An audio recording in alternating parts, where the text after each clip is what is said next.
How's it going, Mike Chips and Dip? This is Monsters Review here, and I just got done watching the premiere of GarageBand.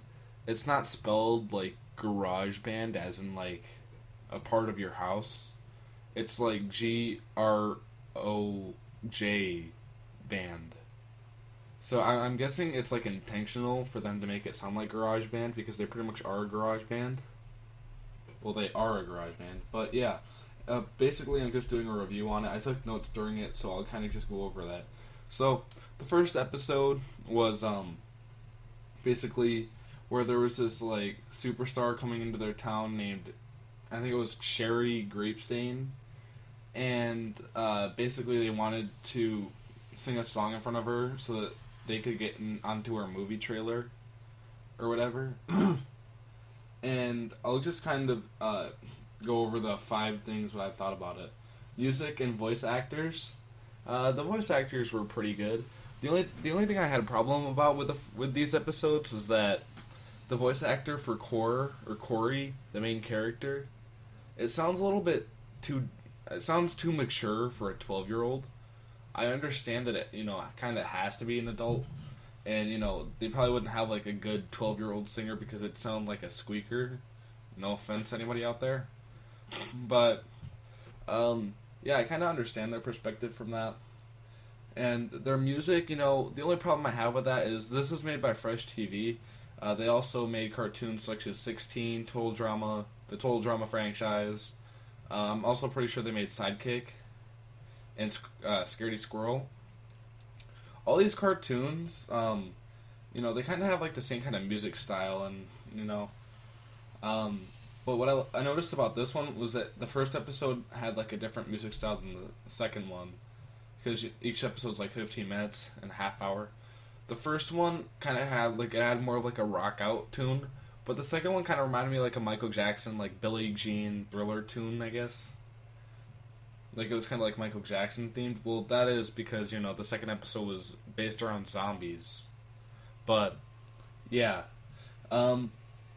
What I also have to say about that's pretty much all I have to say about the artwork. The artwork is very repetitive because not only the music, the artwork, it looks the same as, it kind of has the same style as does every other cartoon that comes from Canada, not like that. Like everyone that's made by Fresh TV. I'm taking it they have the same character designer because, they just all look pretty much the same.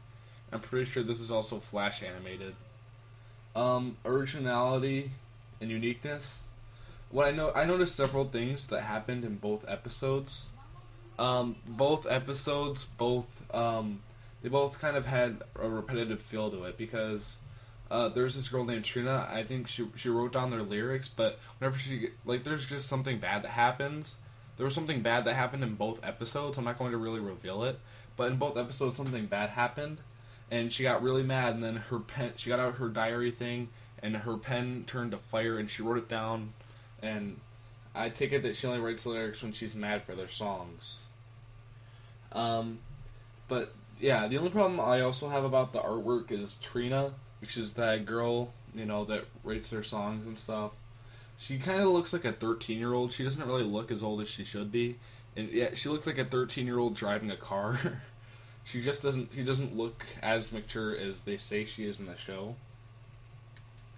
What I also noticed was there's a lot of fat jokes.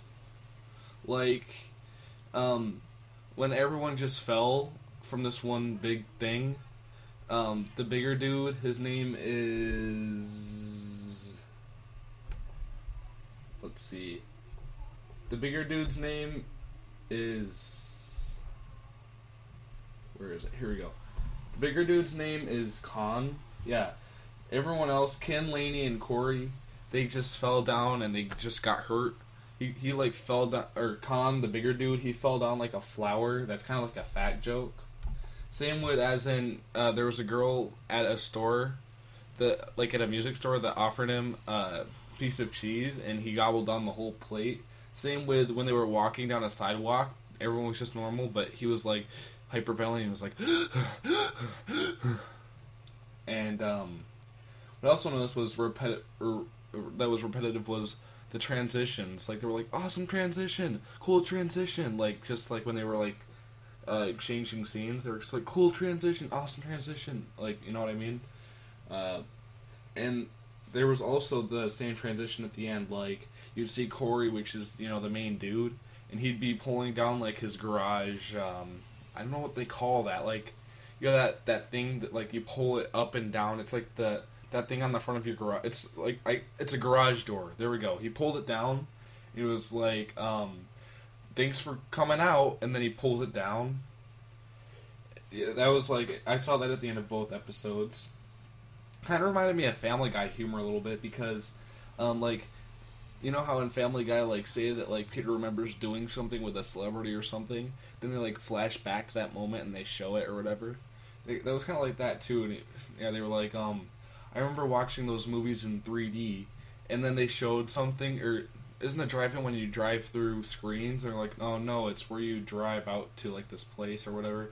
And he drove right through the screen, and they're like, whoa, 3D. And then they did that, like, twice. Like, yeah, it kind of had that humor to him. Ken and Con, which is the nerdy dude and the big dude, they're, like, good friends. They're kind of like the Brian and Stewie, I guess, of the show, even though the show isn't that bad. The humor, it was okay, I guess. It was pretty good, I guess.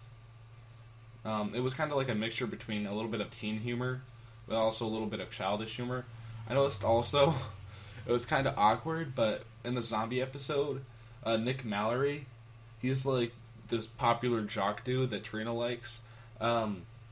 He was a zombie, and Trina, like, was in, like, her head was in his mouth, and he pretty much puked while she was in his mouth.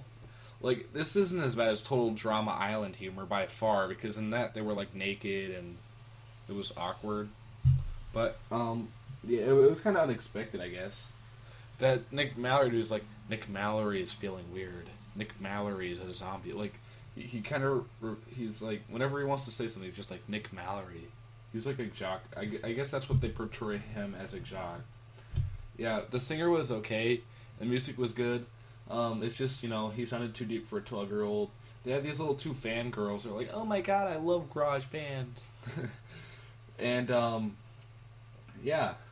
That's pretty much all I gotta say about it. Yeah. Well, do I think that this will be successful? Just due to its nature, yes. I don't know if it'll be successful, but I think that this will be on for quite a while. And I think that they'll keep this on Cartoon Network for a while.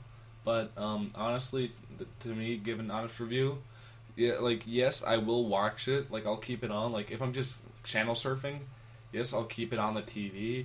But is it something that I'm going to be like, oh, yes, a new premiere of GarageBand? I'm most likely not going to watch a new episode of it. But if I'm bored, or if I'm just, you know, just doing something random, yeah, I'll click it on. But, yeah, thanks for watching, guys. If you like this review, don't forget to leave a like below, and yeah, peace.